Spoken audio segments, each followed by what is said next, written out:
பலனாக கூறப்பட்டுள்ளது. எனவே 10 கோடி பெருமக்கள் இந்த பால் அபிஷேகத்தை கண்டு கழித்தால் அவர்களது ஆயுளானது சிறப்புடன் அமையும் என்பது எந்தவித ஐயமும் இல்லை. எனவே 10 கோடி பெருமக்கள் அனைவரும் உடனடியாக ஐயன் ஆலயம் நோக்கி விரைந்து வந்து இந்த கைகொள்ளா காட்சியினை கண்டு ரசிக்குமாறு கேட்டுக்கொள்கின்றோம். சுவாமி சரணம், சுவாமி சரணம், சுவாமி சரணம். ஓ சுவாமியே சரணமையப்பா. அன்னதான பிரபுவாகிய பகவான் ஸ்ரீ ஐயப்ப சுவாமி ஆராதனையால் நமது வீட்டில் அன்னதான திரும்ப என்பதை இருக்காமல் போய்விடும். அங்கே தத்துவமான 12 படிகளை கொண்டு யோக நிஷ்டையை அவர் காட்சி அளித்துக் கொண்டிருக்கிறார். அப்படி 18 படிகள் ஏறுவதற்கு முன்னால் அந்த கோயிலின் மேற்பகுதியில் தத்துவமசி என்ற ஒரு வாசகம் எழுதியிருக்கும். அதற்கு வேறொன்றும் இல்லை பொருள். இந்த 18 படிகளை கடந்து வந்தால் நீ எதுவாக ஆக நினைக்கின்றாயோ அதுவாக ஆக்கப்படுவாய் என்பதுதான் அது பொருள். ஆகவே மையன்பர்களே, பக்தி சிரத்தையுடன் ஐயப்பனை தொழுது வழிபட்டால் நாம் கேட்கும் செல்வங்களெல்லாம் கொடுப்பார், கேட்காத செல்வங்களை கொடுப்பார். நல்ல முறையில் நம்ம எல்லாம் வாழ வைக்கும் அன்பு தெய்வம். ஜாதி மத ஏழை பழங்கால நிலைப்பாடு இல்லாதவர் சமதர்ம கலந்துவ கடையாளத்தில் குடிக்கொண்டிருக்கும் அதிகார சுதனின் மகனவர்.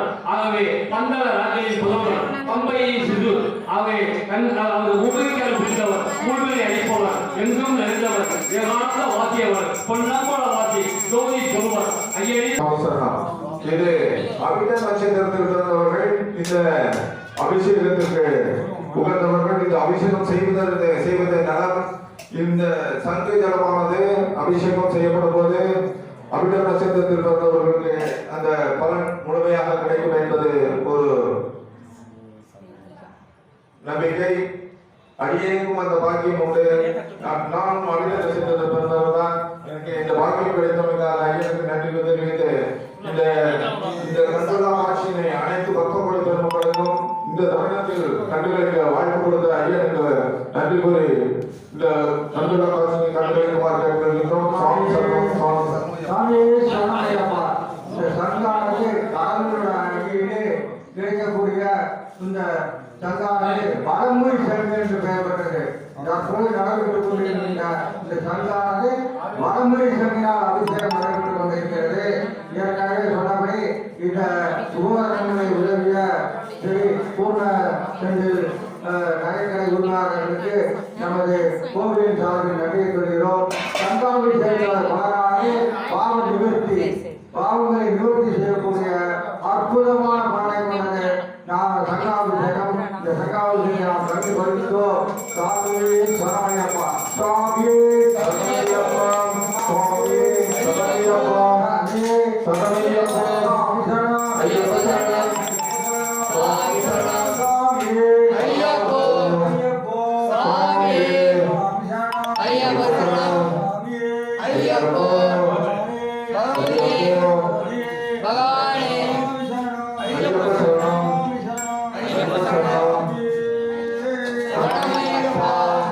அடுத்தபடியாக சதயம் அதற்குரிய உபகரணங்களால் அபிஷேகமானது ரிஷப வாகனத்தில் எடுத்து வந்து இந்த அபிஷேகம்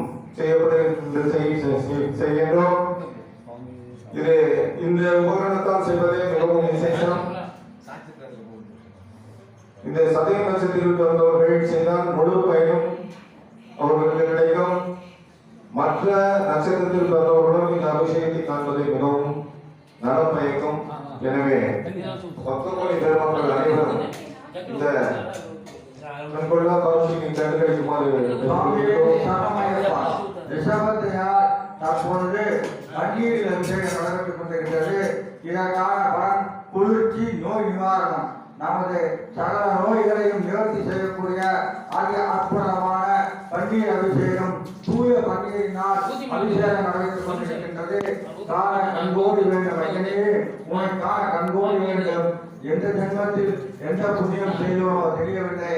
தற்பொழுது இந்த 27 அபிஷேகம் 27 சிறப்பு அபிஷேகங்களையும் அருகிலிருந்து கலந்து கொண்டு வருகிறோம்.